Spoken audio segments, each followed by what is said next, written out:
दोस्तों लेकर आ चुके हैं बिहार और देश दुनिया की फटाफट कई सारी महत्वपूर्ण और बड़ी खबरें। सभी खबरों को आगे इस वीडियो में जानेंगे। इससे पहले इस वीडियो को एक लाइक ज़रूर कर दें। हमारे चैनल पर नए हैं तो चैनल को भी जरूर सब्सक्राइब कर लें। चलिए अब फटाफट सभी खबरों को जानते हैं। बिहार में भूमि सर्वेक्षण जारी। इस सर्वेक्षण के जरिए सरकार जमीन को लेकर खासकर गांव में होने वाली आपसी विवादों को पूरी तरह से खत्म करने के लक्ष्य पर काम कर रही है। जमीन सर्वेक्षण के दौरान जमीन के जुड़े अहम कागजातों की जांच पड़ताल के बाद उस जमीन को उसके सही मालिक के हवाले कर दिया जाएगा। लैंड सर्वे को लेकर कई लोगों के मन में एक सवाल यह भी है कि अगर उसकी जमीन गैर मजरूआ है तो उस जमीन का क्या होगा। क्या सरकार यह जमीन ले लेगी या फिर इस पर पूर्व की ही तरह जमीन मालिक का हक रहेगा। बिहार के समस्तीपुर में यात्री ट्रेन से कूदने लगे। उजियारपुर के अनगार घाट रेलवे स्टेशन पर बीती रात उस समय अफरा तफरी मच गई जब समस्तीपुर से सहरसा जा रही सवारी ट्रेन के प्लेटफॉर्म पर रुकते ही उसके सवारी यात्री जैसे तैसे भागकर ट्रेन से बाहर निकल गए। ट्रेन से उतरने की आपाधापी में कई लोग गिर भी गए जिससे वे चोटिल हो गए। मिली जानकारी के अनुसार किसी ने ट्रेन में आग लगने की अफवाह उड़ा दी थी जिसकी वजह से यह घटना हुई।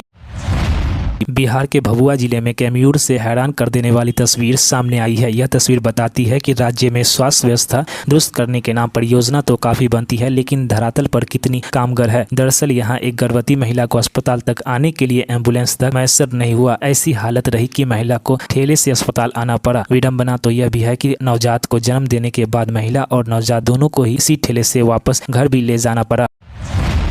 बिहार के पूर्व मंत्री श्याम रजक ने राष्ट्रीय जनता दल को अलविदा कर दिया है। आरजेडी के राष्ट्रीय महासचिव पद पर तैनात रजक ने गुरुवार को अपने पद और पार्टी की प्राथमिक सदस्य से इस्तीफा दिया। उन्होंने आरजेडी के राष्ट्रीय अध्यक्ष लालू प्रसाद यादव से कहा कि वो अपना इस्तीफा पत्र भेजा है। इसमें उन्होंने लिखा है कि इसके साथ धोखा हुआ है। अगले साल होने वाली बिहार विधानसभा चुनाव से पहले श्याम रजक की आरजेडी छोड़ने से सियासी पारा गर्मा गया है। उनके जेडीयू में वापस जाने की अटकलें तेज हो गई है। श्याम रजक ने आरजेडी से इस्तीफा के बारे में सोशल मीडिया पोस्ट के जरिए घोषणा की। बता दें कि 2020 की विधानसभा चुनाव से पहले श्याम रजक मुख्यमंत्री नीतीश कुमार की पार्टी जेडीयू छोड़कर आरजेडी में आए थे।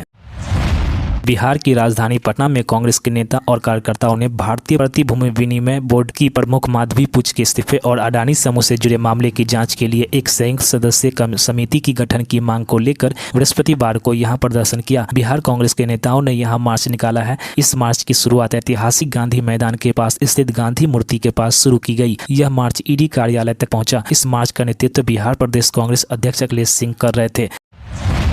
बिहार में भागलपुर के इस्लामपुर बिंद टोली में रिंग बांध टूटने के बाद प्रशासनिक अमला हरकत में आ गया। बाढ़ राहत एवं कार्य बचाव के लिए बुधवार को एनडीआरएफ और एसडीआरएफ के 12 सदस्यों ने प्रभावित इलाकों में मोर्चा संभाल लिया है। लोगों को सुरक्षित ठिकाने तक पहुंचाने, घरों में पड़े सामान आदि को निकालने में टीम सहयोग कर रही है। इसके लिए 9 बड़ी नाव चलाई जा रही है। प्रभावित इलाकों में डीएम डॉक्टर नवल किशोर चौधरी और नौगछिया के एसपी पूरन कुमार झा कैंप कर रहे हैं।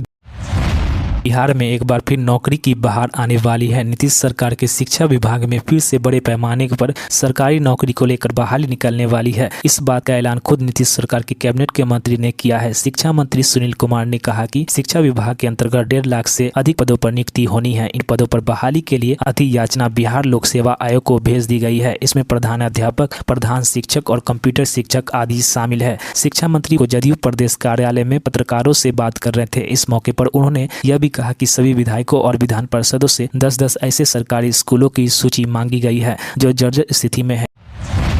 अटल पेंशन योजना में बिहार में पटना का प्रदर्शन बेहद खराब रहा। सभी 38 जिलों में पटना निचले पायदान पर है। केवल पटना ही है जो वित्तीय वर्ष 2023 से 24 में लक्ष्य हासिल नहीं कर सका। यहाँ के बैंक ने तय लक्ष्य की 78% उपलब्धि हासिल की। वही पटना से सटा गया जिला अव्वल रहा। गया के 267 बैंक शाखाओं ने तय लक्ष्य से 340% अधिक उपलब्धि हासिल की। पटना के अलावा भागलपुर और शिवहर का प्रदर्शन भी काफी खराब रहा। गया जिले का वित्तीय वर्ष 2023 से 24 में 25,940 ग्राहकों को अटल पेंशन योजना से जोड़ने का लक्ष्य मिला था। बिहार के विभिन्न सरकारी संस्थानों में जीविका दीदी की रसोई भूमि धूम मचा रही है। अब दूसरे राज्य भी दीदी की रसोई खोलने के लिए इच्छुक हो रहे हैं। इसके लिए जीविका से संपर्क भी किया गया है। बिहार में चल रही दीदी की रसोई में अब तक पंजाब, कर्नाटक और गुजरात सरकार ने दिलचस्पी दिखाते हुए अपने यहाँ भी इसे खोलने की इच्छा जताई है। इस बाबत कई बार बिहार आकर अधिकारी कार्यशैली देख गए हैं। बता दें कि बिहार में 2018 से जीविका के तहत दीदी की रसोई चलती है। इसमें ग्रामीण महिला को जोड़ा गया है। यह सूबे के 38 जिलों में है। बिहार में मानसून सीजन 2 की सक्रियता और गतिविधियां जारी है। राज्य भर में थोड़ी या बहुत बारिश का सिलसिला जारी है। कुछ शहरों में बारिश से जल जमाव अभी भी बरकरार है। मानसून की सक्रियता से अगले 3 दिनों तक कई जिलों में भारी बारिश की संभावित है। बता दें कि आज भी प्रदेश के 5 जिलों में भारी बारिश की चेतावनी दी गई है। मौसम विज्ञान केंद्र के अनुसार शुक्रवार को बक्सर, कैमूर, रोहतास, औरंगाबाद और गया में येलो अलर्ट जारी किया गया है। बिहार में अब सरकारी सेवाओं और योजना का लाभ एक ही पोर्टल पर मिलेगा। इसका नाम है बिहार वन। बिहार वासियों को अब किसी योजना का लाभ प्राप्त करने के लिए ऑफिस भटकने की नहीं जरूरत है। बता दें कि इससे बिचौलियागिरी भी कम होगी। मुख्यमंत्री नीतीश कुमार की अध्यक्षता में बुधवार को हुई कैबिनेट की बैठक में इस प्रस्ताव को हरी झंडी दे दी गई है। बता दें कि बैठक में 31 प्रस्तावों पर सहमति व्यक्त की गई है। बैठक के बाद कैबिनेट विभाग के अपर मुख्य सचिव डॉक्टर एस सिद्धार्थ ने बताया कि राज्य के आम नागरिकों का परिवार आधारित सोशल रजिस्टर तैयार किया जाएगा। इसके तहत लाभुकों को एक नंबर भी दिया जाएगा। इसके माध्यम से ये सरकारी सेवाओं का लाभ ले सकेंगे।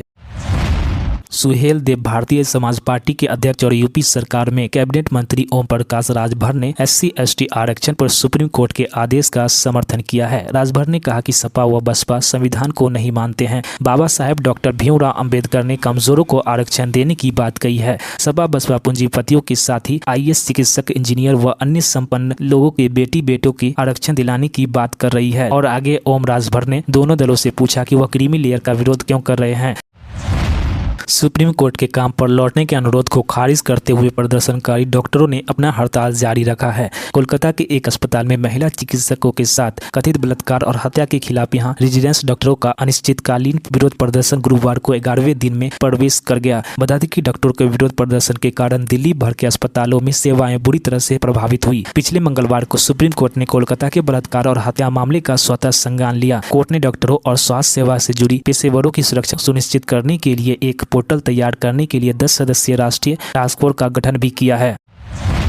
जम्मू कश्मीर में विधानसभा चुनाव की तैयारियों का जायजा लेने के लिए कांग्रेस अध्यक्ष मल्लिकार्जुन खड़गे और नेता प्रतिपक्ष राहुल गांधी इन दिनों जम्मू कश्मीर के दौरे पर है। गुरुवार देर शाम दोनों नेता डिनर करने श्रीनगर के प्रसिद्ध होटल अहदूस गए, जहां उन्होंने कश्मीरी व्यंजन वाजवान का लुत्फ उठाया। राहुल गांधी ने गुरुवार को खुद इस बारे में बताया। उन्होंने श्रीनगर में लोगों को संबोधित करते हुए यह भी कहा कि डिनर पर उनके साथ मल्लिकार्जुन खड़गे भी थे, लेकिन खड़गे साहब उस व्यंजन का मजा नहीं ले सके। राहुल गांधी ने बताया कि खड़गे जी नॉन वेजिटेरियन है। पिछले दिनों खड़गे भी केरल गए थे, जहाँ उनकी तबीयत खराब हो गई थी। इसलिए डॉक्टर ने उन्हें 15 दिनों तक नॉन वेज नहीं खाने को कहा है। इसलिए वह सादा शाकाहारी व्यंजन ही खा सके, जबकि उन्होंने कश्मीरी वाजवान का मजा लिया। कोलकाता में ट्रेन डॉक्टर की हत्या में सीबीआई ने नया खुलासा किया है। केंद्र जांच एजेंसी को अब तक की जांच से पता चला है कि डॉक्टर के साथ गैंगरेप नहीं हुआ था। सीबीआई के मुताबिक अर्जीकर मेडिकल कॉलेज और अस्पताल में डॉक्टर के बलात्कार और हत्या में संजय राय नामक व्यक्ति ही संलिप्त था। आपको बता दें कि 13 अगस्त को इस मामले की जाँच की जिम्मेवारी सीबीआई को सौंपी गई थी। इंडिया टुडे ने सूत्रों के हवाले से बताया कि फॉरेंसिक रिपोर्ट में यह भी बताया गया है कि डॉक्टर का बलात्कार और हत्या संजय रॉय नामक व्यक्ति ने ही की थी। वह कोलकाता पुलिस से जुड़ा हुआ था। डीएनए रिपोर्ट ने भी उसकी संलिप्तता की पुष्टि की है। तृणमूल कांग्रेस के अभिषेक बनर्जी ने गुरुवार को कोलकाता कांड पर आखिरकार अपनी चुप्पी तोड़ी है। अर्जीकर अस्पताल में जूनियर डॉक्टर के साथ बलात्कार और हत्या के बाद देश भर में चल रहे विरोध प्रदर्शन के बीच अभिषेक बनर्जी ने कहा कि अब समय आ गया है कि जब दोषियों को कड़ी से कड़ी सजा मिलनी चाहिए। पिछले कई दिनों से बंगाल में मौजूदा राजनीतिक हालात के बीच तृणमूल कांग्रेस के राष्ट्रीय महासचिव अभिषेक बनर्जी की चुप्पी पर सवाल उठाए जा रहे थे। सोशल मीडिया प्लेटफॉर्म एक्स पर एक पोस्ट करते हुए अभिषेक बनर्जी ने कहा, पिछले 10 दिनों में देश भर में इस घटना के खिलाफ विरोध प्रदर्शन चल रहा है और देश न्याय की मांग कर रहा है। इस समय भी भारत के अलग अलग हिस्सों में 900 से ज्यादा बलात्कार के केस दर्ज हुए हैं। यह सब ठीक उसी समय पर हुआ जब लोग इस विरोध के खिलाफ सड़कों पर विरोध प्रदर्शन कर रहे थे। अभिषेक बनर्जी ने कहा कि दुख की बात है कि अब तक अस्थायी समाधान को लेकर चर्चा नहीं हो रही है। बिहार में चल रहे जमीन के सर्वे यानी भूमि सर्वेक्षण को लेकर कई तरह के सवाल लोगों के मन में है। अगर किसी जमीन के मालिक की मौत हो चुकी है, ऐसी स्थिति में सर्वे के दौरान जमीन का नाम कैसे चढ़ेगा? अगर आपके पास अपनी पुश्तैनी या विरासत से मिली संपत्ति का कागज नहीं है तो फिर अपना मालिकाना हक कैसे पेश करेंगे? इस सरकार के नियम के मुताबिक जमीन सर्वे में किसी भी मृत व्यक्ति का नाम नहीं चढ़ाया जाएगा। मान लीजिए किसी की जमीन का दस्तावेज दादा या परदादा के अलावा किसी ऐसे व्यक्ति के नाम पर है जिनका निधन हो चुका है। ऐसी स्थिति में उस व्यक्ति के जितने वारिस है सभी के नाम सर्वे में चढ़ाए जाएंगे। इसके लिए पंचायत ग्राम सभा के पारित वंशावली लगानी होगी। साथ ही जमीन मालिक का मृत्यु प्रमाण पत्र भी अनिवार्य है।